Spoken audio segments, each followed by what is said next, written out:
Bueno, continuando con el capítulo segundo del libro del profesor Tristan Plath, vamos a hacer referencia a lo que él denomina el antiguo régimen tributario, gobierno indirecto y auge comercial, 1825 a 1880, ¿no? Previo a la guerra civil, la guerra civil federal. Platt lo que va a intentar hacer énfasis en este capítulo es básicamente a narrar cómo los indígenas pagaban un impuesto. Ese impuesto, cuando en el nacimiento de Bolivia, era uno de los medios de subsistencia más importante para el Estado boliviano. Por eso es que es importante este texto y esta investigación en la creación del Estado boliviano. Platt va a decir, durante el periodo que se extiende desde la fundación de la República en 1825 hasta los previos de la Guerra del Pacífico 1879-1883, el debate económico criollo se caracterizó por una pugna entre una corriente de pensamiento proteccionista que buscaba desarrollar el mercado interno heredado a la colonia y cuyo representante más elocuente fue el economista aurureño José María D'Alense, y los protagonistas de un programa librecambista que llegaría a consolidar su modelo de progreso basado en la apertura del país al mercado mundial desde finales de la década de 1860. Es decir, estas eran las dos posturas más importantes, en ese entonces, ¿no? La de proteger el mercado interno y la otra, la de apuntar hacia la exportación y hacia el libre comercio. Eh, a continuación, la página 79, Platt dice, los efectos del desarrollo de este modelo fueron previstos en gran medida por los intelectuales proteccionistas. La eliminación de las barreras aduaneras, la anulación del monopolio estatal sobre la compra de pastas de plata, la construcción de ferrocarriles hacia los puntos de explotación, en desmedro de la integración vial interna. Todos estos factores contribuyeron a crear una crisis del mercado interno, cuyo fomento había sido el objetivo de las políticas proteccionistas. En el norte de Potosí, los efectos del programa liberal se expresaron a través de la crisis de la producción regional de trigo y el segundo auge republicano de la gran minería argentífera de exportación en el antiguo asiento mineral de Aullagas, Colquechaca. Entonces, esta política de libre mercado, que es lo que vimos al final del capítulo anterior, donde va a decir Platt que es lo que va a generar esta crisis económica en los campesinos, bueno, va al mismo tiempo, estaba fruto de este debate entre los mercantilistas que lo que querían era desarrollar primero el mercado interno para empezar a exportar, y aquellos que lo que creían es que el mercado interno se iba a desarrollar a partir del libre comercio de manera directa. Por supuesto, vimos que la postura que ha ganado no ha sido la postura posiblemente más adecuada por las consecuencias que ha tenido la guerra civil. En la página 80 dice Platt, pero los primeros gobiernos librecambistas no quisieron excluir totalmente de sus proyectos al sector agrario. La década de 1870 se caracteriza también por la elaboración de una nueva política agraria a través de la Ley de Exvinculación de 1874, que buscaba modernizar la producción agropecuaria del país mediante la disolución de los ayllus y el reemplazo por un nuevo régimen de capitalismo agrario. Lo que se estaba buscando en ese contexto era básicamente que con ese proyecto, como lo vimos, ese proyecto de desaparecer los ayllus, pues ya había sido planificado por Simón Bolívar a través de un decreto, el cual nunca se cumplió, porque en Bolivia se alegó que se necesitaban todavía sentar ciertas condiciones, mientras que en el Perú sí se cumplió. Luego se continúa por varios gobiernos, Tomás Frías, etcétera, y bueno, quien va a intentar ejecutar esto cuando está en plena crisis y no tiene dinero el Estado es Melgarejo, que pretende vender las tierras de los indígenas. Y bueno, después, como Melgarejo termina siendo derrocado, ¿sí? En cuyo derrocamiento van a influir significativamente los indígenas, ¿no? De manera posterior se saca la ley de exvinculación que lo que va a hacer es concretar inclusive los planes de Melgarejo, ¿no? Y bueno, continúa diciendo Platt, esta transformación del sector rural debería ser la contraparte de la gran minería explotadora y se suponía que iba a poder competir con los productos alimenticios importados.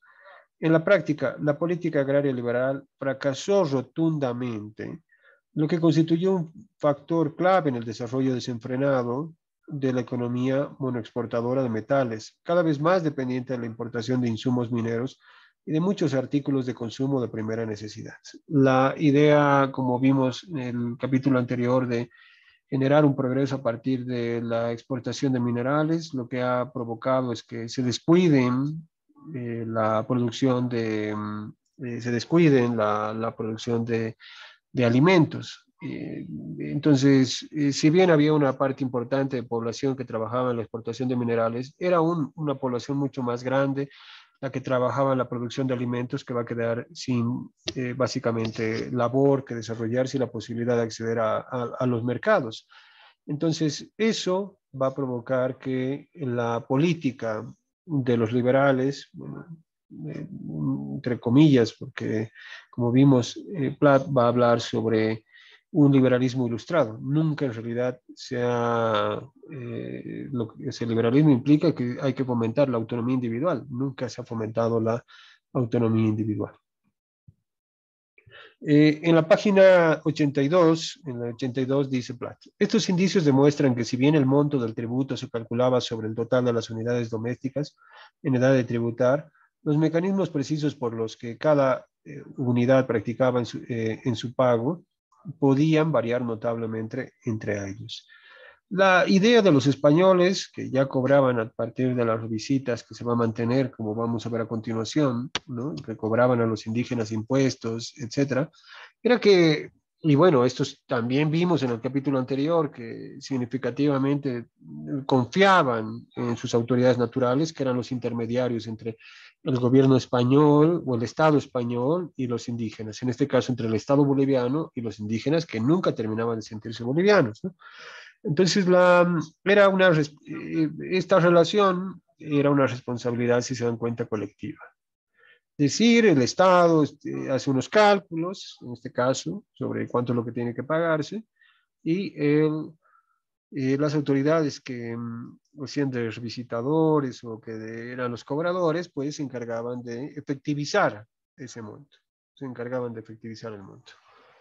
¿Cuánto significaba? Y entonces estamos hablando de una responsabilidad grupal, ¿no? Es el grupo, el ALIU, quien se responsabiliza frente al Estado a cubrir ese monto. ¿Cuánto significaba el tributo en términos reales dentro de la economía familiar campesina? En 1846 el valor real del tributo fue equivalente a aproximadamente 1 o 2 fanegas de trigo.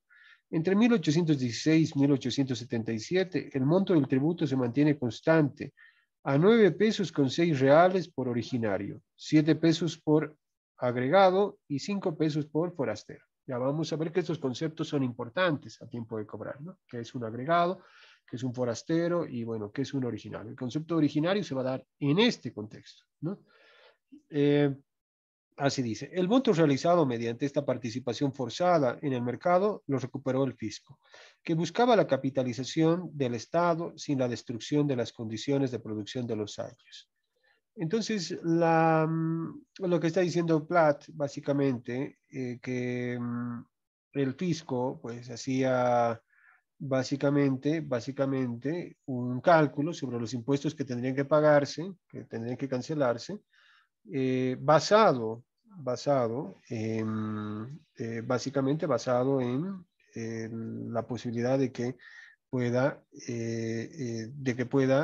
el erario nacional, pues, abastecerse, ¿no? de estos recursos. Bueno,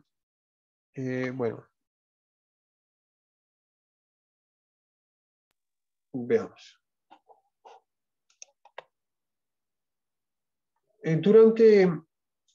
Nos dice, ¿no? La página 82. Durante la colonia, la corona española había mantenido la convergencia entre impuesto y renta, característica del Estado, eh, característica del Estado inca. Los indios pagaban el tributo o tasa a la corona, en cuanto ésta gozaba de un derecho eminente sobre la tierra. También prestaban varios servicios personales, entre ellos la mita minera, pero consideraban estas prestaciones como parte de lo que llamamos un pacto de reciprocidad. eh, que les garantizaba el acceso seguro a sus tierras. El Estado republicano, en cambio, prefirió enfatizar que los ayllus eran simples usufructuarios de las tierras del Estado. Más tarde se diría que las tierras habían sido secuestradas y que el tributo era en realidad un simple arriendo que se pagaba al Estado como único dueño de todas las tierras. Entonces, este es un punto esencial para entender el texto de Platt, que lo hablamos las primeras reuniones, en sentido de que desde el punto de vista indígena, al menos desde los años de Potosí, que va a estudiar Platt, la relación con el Estado boliviano era una relación de reciprocidad. Ellos pagaban el tributo para mantener sus tierras y al mantener sus tierras, mantener su forma de vida, ¿no? En cambio, lo que para el Estado, cuando Bolívar, por ejemplo, dispone la división de las tierras excedentes y las tierras de los pueblos indígenas, campesinos, etcétera, lo que Bolívar parte es de la idea de que el Estado es la tierra, es del Estado boliviano. Incluso la Constitución boliviana actual establece claramente que todos los recursos naturales, el territorio boliviano, es propiedad del Estado boliviano, del pueblo boliviano, no de los pueblos indígenas.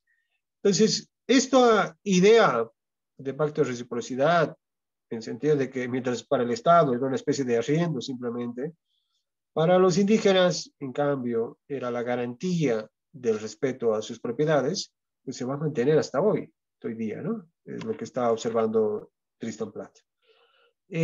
La fluctuación demográfica de la población contribuyente exigía un reajuste periódico del monto propuesto del tributo para cada provincia. Por lo tanto, fueron necesarios los empadronamientos regulares siguiendo la costumbre implantada durante la época colonial a partir de las anteriores visitas incaicas. Estos empadronamientos llamados revisitas, de que hablábamos hace rato, buscaron anotar los nombres de cada contribuyente y de los miembros de su familia, junto con detalles sobre el terreno que ocupaba y la categoría tributaria a la que pertenecía. Entre los contribuyentes se distinguía, mejor dicho, a los próximos hijos varones de 13 a 17 años, que entrarían en la categoría de contribuyentes en la próxima revisita, los reservados, que hubiesen cumplido la edad de 50 años, como también los enfermos, curacas, hereditarios, las autoridades indígenas de turno, los sirvientes de la iglesia y los postillones de turno.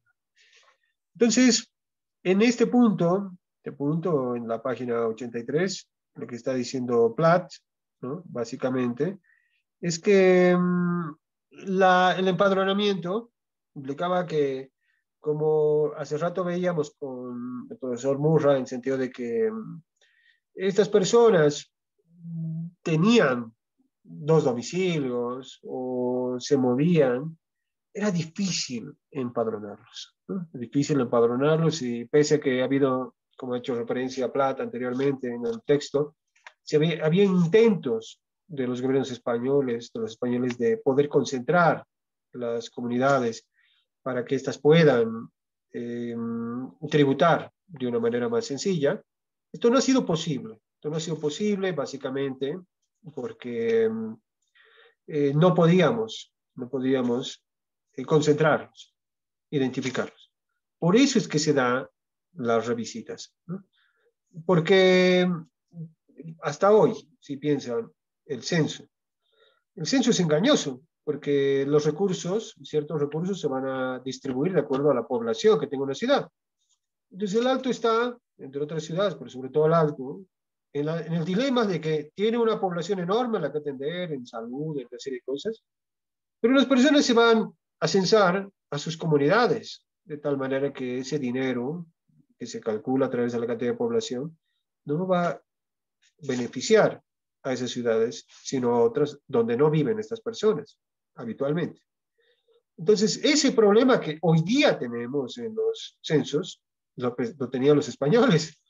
Por eso es que ellos ven estas visitas para in situ decir, bueno, mira, esta es la comunidad, aquí hay una responsabilidad grupal, a ver cuántos son, sé que se están moviendo todo el tiempo, pero cuántos son los que van a tributar, cuántos son los que próximamente van a tributar, etcétera. Entonces, no había posibilidad, como resultaría o aparentaría ser lo lógico, de que tú haces un cálculo de cuántas personas hay y bueno, sobre eso que cobras. Por esta movilidad que existía, pues tenía que hacerse estas visitas de manera periódica, ¿no?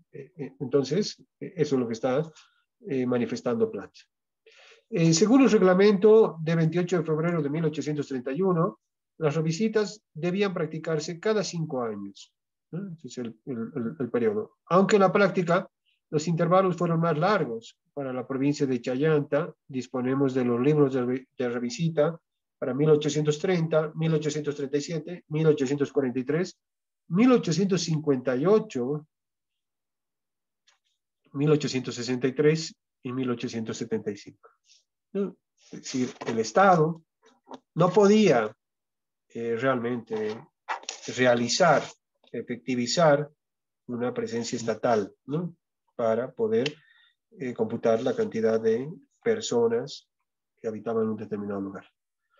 Desde los primeros días de la colonia, nos dice la página 85, en los primeros días de la colonia, los esfuerzos españoles de concentrar la población indígena en pueblos locales con integridad territorial habían entrado en conflicto con estrategias alternativas de organización espacial. Características de las poblaciones andinas, que preferían mantener un patrón altamente disperso de tenencia para asegurar su acceso a los productos múltiples de múltiples ecologías alejadas entre sí. Entonces, eso es lo que hablamos hace rato, ¿no? Españoles intentan concentrar, las repúblicas intentan concentrar.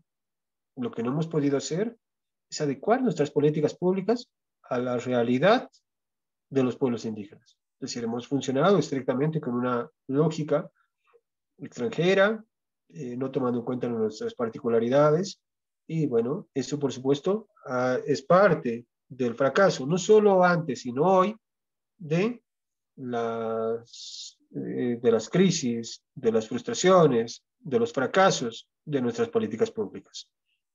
Y eso se denota en lo que estamos comentando. En el siglo XIX, las autoridades frecuentemente manifestaron perplejidad al encontrar terrenos dentro de una jurisdicción local que eran propiedad de pueblos muy alejados de otro cantón, provincia o departamento, ¿no? Entonces, ese era el problema que tenía. De esta manera, en la página 85, surgieron conflictos que en muchos casos hasta hoy siguen sin solución. Tomemos el ejemplo de los terrenos de Bombo, en la frontera entre la provincia de Chayanta y el departamento de Oruro. Estos terrenos fueron reclamados por el ayllu Chulpa de Chayanta, pero se encontraban dentro de la jurisdicción de Oruro, como explicó el apoderado indio de los Chulpa en 1844, y copia. Los infelices moradores en dichos terrenos sufren dobles agravios, pagando arriendos a este departamento de Potosí, la contribución en Oruro y la doctrina en Popó. Se resuelva por el Supremo Gobierno que dichos indios pertenecen de una vez a la comunidad de Chulpas en todo. Entonces, teníamos problemas. Ahí presenta Blatt un mapa donde muestra la superposición y cómo dos diferentes entidades pretendían cobrar impuestos a los mismos indígenas, ¿no? Cosa que implicaba, cosa que no correspondía, cosa que no respondía. Muchos otros casos podrían citarse, pero lo que aquí interesa es la propiedad ejercida por algunos años sobre tierras lejanas en diferentes departamentos, provincias o cantones. Entonces, lo que pueden ver claramente en el texto de Platt es que los pueblos indígenas mantenían plenamente dominio sobre su propiedad y su forma de vida. Es decir, no había una política exitosa, al menos, de integración de los indios a la República. ¿no? Obviamente ellos para hacer un trámite tenían que ir a las ciudades, hablar castellano, pero en su comunidad no necesitaban hablar castellano, ni relacionarse con policías, ni fiscales, ni otras autoridades, porque estas sencillamente no existían y bastaban sus autoridades indígenas. Esto pasa gran parte de la República. Este fenómeno, dice en la página 89, es sumamente importante, pues muestra el principio de los repetidos intentos republicanos de desconocer el año multicantonal, sometiéndolo a una fragmentación administrativa que sigue amenazando las bases multiecológicas de producción que sustentaron el florecimiento comercial de Chayanta durante la primera mitad del siglo XIX. Está observando que esas superposiciones, que esa falta de trabajo, bueno, aparentemente sería un intento de desestabilizar a los ayllus, o en realidad ineficiencia estatal, ¿no? En los cantones, nos dice en la página 90, del Valle se encuentran hasta 4 ayllus, cuyos integrantes ocupan terrenos dentro de la jurisdicción de un solo corregidor. Puesto que las zonas de Valle, los ayllus, zonas de valle, los ayllus están mezclados. Chajrusca, dicen en quechua los indios actualmente. Se trata de una superposición administrativa derivada de las doctrinas coloniales que desconoce la existencia de formas alternativas para gobernar el espacio y la población en el norte de Potosí. Entonces, lo que está diciendo ahí es justamente esta falta de presencia estatal, ¿no? Presencia estatal. Y, o presencia, pero una presencia ineficiente. Ahora bien, las tierras del valle correspondientes al ayllu grande se repartieron entre los distintos cabildos y sus miembros. En cada nivel de segmentación se produjo una duplicación de los ayllus entre los dos polos climáticos de la provincia de Chayanta. La división política, ¿no?, que se ha tomado en ese momento, lo que ha provocado es que los pueblos queden divididos. Y como veíamos hacer antes, ¿no?, hace un momento, siendo que el pueblo indígena, para asegurar de mejor manera su supervivencia, tienen una estadía, un lugar en un determinado espacio para obtener ciertos productos, etcétera, y otro en otro. La división política, pues también ha quebrado la posibilidad de que estos puedan ser censados. No sé si me explico. Es decir, la división política, la división entre cabildos, por ejemplo, los municipios, ha dividido el espacio geográfico que puede ocupar, por ejemplo, una comunidad, donde en cierta época del año viven en este lugar y en otra época del año viven en este o acuden a este otro lugar. Entonces, al políticamente quebrar al políticamente quebrar ese área de trabajo, entonces lo que se ha provocado es que es ineficiencia en el trabajo de los pueblos indígenas, ¿no? Bueno, la página 91 dice, para el revisitador, lo esencial era establecer la categoría tributaria correspondiente a cada unidad doméstica, dejando a las autoridades indígenas la tarea de recoger la tasa mediante ceremonias semestrales de cobranza y entregar el monto final al corregidor del cantor de residencia de la máxima autoridad indígena, ¿no? Entonces, vuelvo a repetir, los impuestos de los pueblos indígenas eran una de las principales, ¿no?, las principales, uno de los principales ingresos del Estado boliviano. Entonces, cuando deja de existir estos recursos, pues obviamente el Estado podía entrar en crisis. Pero con la exportación de minerales, cada vez el impuesto que pagan los indígenas va a ser menos relevante respecto a otros ingresos. Pensemos hoy día que el ingreso que se pagan, los recursos que se pagan por impuestos de tierra son significativamente muy inferiores a los que se obtienen, por ejemplo, por hidrocarburos. Entonces, el Estado, en esta primera etapa de la historia, pues por supuesto que veía con mucho interés lo que estaba sucediendo en las comunidades indígenas. Pero después, ya no era un ingreso significativamente importante. Básicamente el Estado, después de esta reforma de desvinculatoria, en su fracaso, como vamos a ver al final, va a dejar a un lado las tierras a los pueblos indígenas, la educación y todo lo demás, y se va a concentrar en otras áreas, ¿no? Bueno, así tendríamos que, dice en la página 91, ¿cuáles fueron las categorías tributarias que tanto preocupaban a las mesas revisitadoras? El reglamento de 1831 solo reconocía 3 categorías de contribuyentes. El padrón, como queda dicho, comprenderá solo las 2 clases principales de originarios y forasteros con tierras y forasteros sin ella. Entonces, en una comunidad puede haber un originario, de ahí deviene el concepto de originario, ¿no? No de un concepto de que eres propio de una tierra, sino de que poseías tierra en un determinado lugar, considerado, y por tanto eres considerado originario.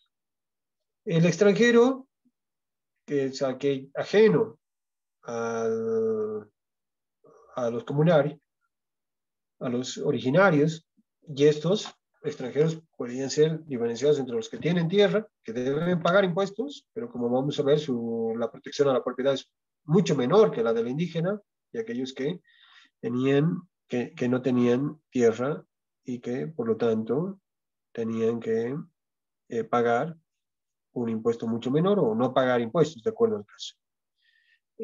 D'Alencia, al estimar la población contribuyente, la página 91, total del país en 1846, también divide a los contribuyentes en 3 categorías, aunque cambia la denominación de forasteros con tierras utilizada en el reglamento por agregados con tierras. Los agregados son precisamente los extranjeros. El núcleo de los comuneros con tierras es de 48.295 jefes de familia, el de agregados con tierras de 57.837 y el de forasteros sin tierras 31.972, D'Alencia 1975-1948. Sin embargo, al definir las categorías, reemplaza el término agregado por forastero. En el ejido posee por asignación cada jefe de familia originaria tierras bastantes para los sembradores y los pastos comunes. A más de los originarios, hay agregadas a las comunidades muchas familias que llaman forasteros con tierras, o sin ellas, según las hubiesen asignado o no. A estos últimos les dan mielgas en sus eras, los que tienen bajo la condición de que los ayuden en las siembras y cosechas.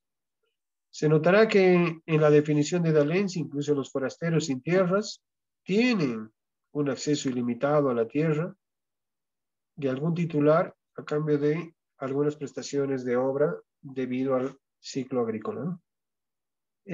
Prestaciones de servicios de épocas en las que se requiere de abundante mano de obra debido al ciclo agrícola, ¿no?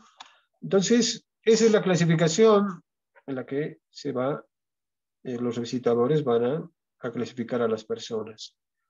Aquí es muy importante, ya lo van a ver, la diferencia entre el originario y el foráneo, el extranjero, quien no tiene asegurado su propiedad agraria. Y dice, que es lo que les decía, la calidad de originario no correspondía, en la página 93, estrictamente a un indio por sus características genealógicas, sino simplemente por ocupar uno de los terrenos de origen del año. No era la idea de originario, no era algo genético, no era un concepto genético, era un concepto de alguna manera consensuado, referido por las comunidades indígenas, y el Estado, los revisitadores. Ellos diferenciaban entre quien es originario del que es foráneo, del que es extranjero, cuyos derechos no tienen la misma protección. La página 94 dice: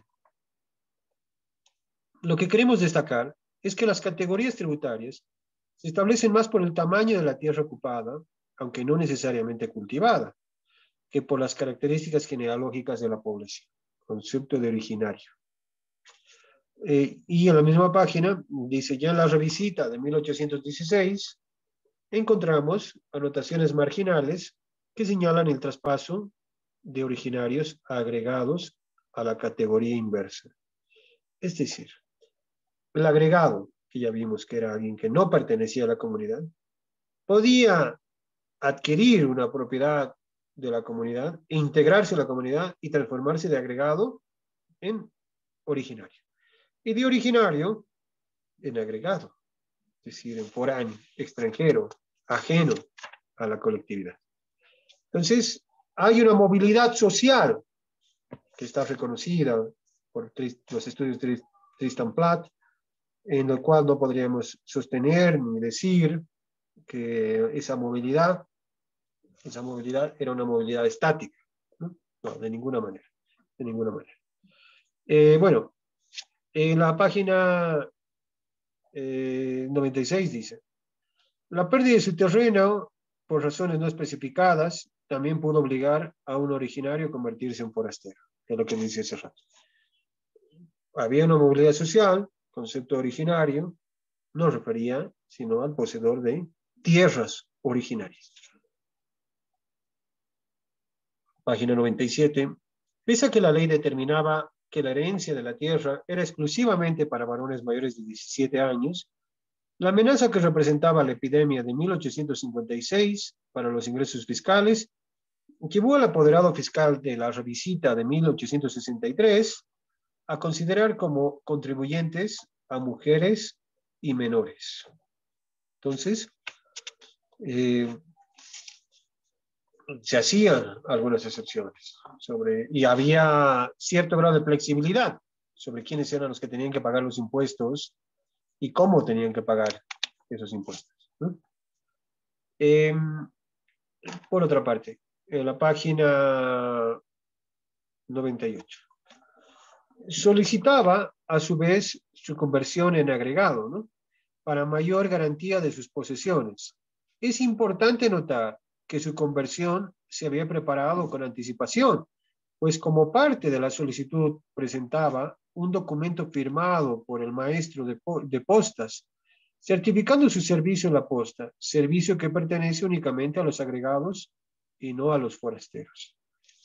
Al indígena Martín Espadero, de la parcialidad aranzaya, doctrina de Chairapata, Alapicha, su cabildo Lurucachi, a servicio de la posta, 6 meses y 10 días por haberle ordenado su segunda Diego Aguilar, por los terrenos que ocupa nominados Guañacochi y 2 chancharis, chicos, con la condición de pagar su tributo de 3 pesos, 4 reales semestrales en clase de agregado. Entonces, lo que tendríamos es lo que hemos estado viendo, lo que estamos refiriendo hace rato, la movilidad social que existía en ese entonces. Es fácil reconstruir la secuencia de los acontecimientos. Evidentemente, la condición de forastero no ofrecía garantía alguna para asegurar la tenencia.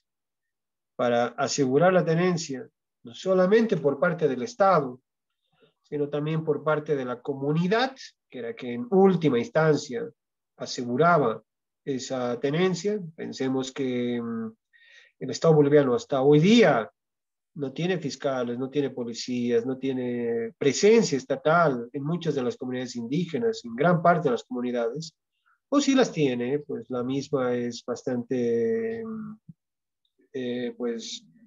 bastante dejada, si se puede decir ese nombre. En ese entonces, aún peor, Por lo tanto, la única garantía que se podría tener es transformarse de un foráneo a un originario. Es decir, tener una propiedad y ser reconocido por la comunidad. Solo en ese caso tienes una protección total, no solo del pueblo indígena, sino también del Estado boliviano. Entonces, es por eso que hace rato les decía que no tenían la misma protección.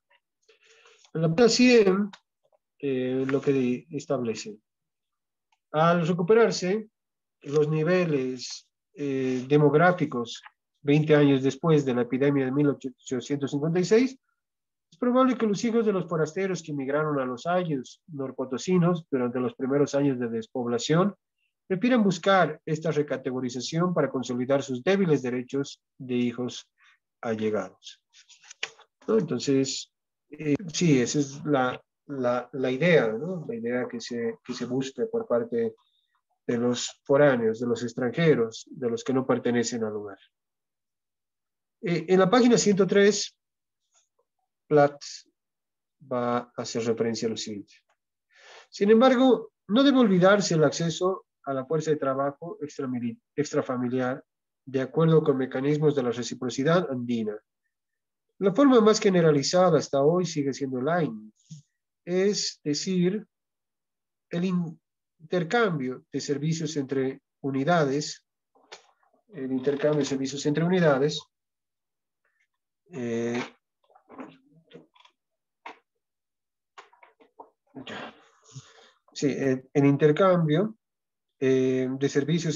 familiares mutuamente comprometidas. Además, las unidades con mayores niveles productivos pueden celebrar chucus, fiestas de trabajo colectivo, en las que el oferente reparte coca, chicha y comida a cambio del trabajo de los invitados. Entonces, esta forma de trabajo tampoco ha sido aprovechada por los en la República, ¿no? Que la idea de forma de trabajo era el trabajo individual. Si pensamos bien, quienes han aprovechado esta forma de trabajo eran los españoles, con la mita, con los obrajes. Entonces, los españoles, como un imperio, un poder imperial, utilizan la cultura, la forma de organización, los modos de producción de los indígenas para poder extraer beneficios.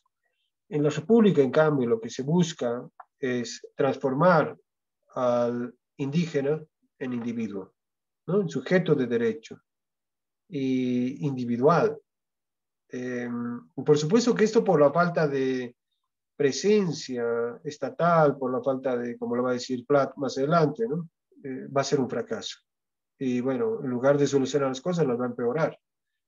Entonces, parece ser que lo que está haciendo Platt es que en el periodo colonial, los españoles supieron manejar de mejor manera a los indígenas que en la República, ¿no? Se intenta hacer una transformación demasiado radical, tal vez apresurada, tal vez mal formulada, tal vez inapropiada por la falta de recursos.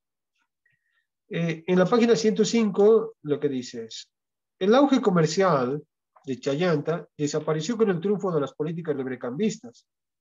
Chris Haber ha mostrado el enorme incremento en las importaciones a Bolivia de trigo y harina chilenos desde poco antes de la Guerra del Pacífico. El importado aumentó de 658.490 kilos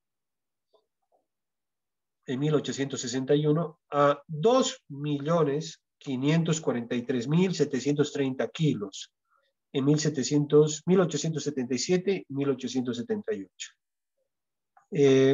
Sentando las bases para la dependencia nacional respecto al trigo extranjero que se mantiene hasta el presente. Entonces, Bolivia se ha concentrado estrictamente a la minería, productos, recursos naturales. Podemos leer la Constitución actual. La traición a la patria es darle un uso diferente, planificado en el texto constitucional, de los recursos naturales como el gas, la minería, etc. Pero el texto constitucional actual al igual que lo que denuncia Platt, ¿sí? La normativa de ese entonces, no se ha concentrado en el agro, no se ha concentrado en el producto. Hay un abandono generalizado, legislativo, legal, desde ese entonces hasta hoy, ¿no? El texto constitucional boliviano es básicamente una expresión de esto. Entonces dice, pero el programa liberal no solamente destruyó las condiciones mercantiles protegidas en que la producción triguera pudo sostener un proceso de desarrollo regional, también buscó desmantelar todo el edificio de la sociedad regional, disolviendo los ayllus y reemplazándolos por la pequeña propiedad privada como paso previo a la expansión de un capitalismo agrario. La idea era básicamente esta. Los indígenas ocupan grandes espacios geográficos. Pensemos, por ejemplo, en el Tignis, pensemos en otros espacios.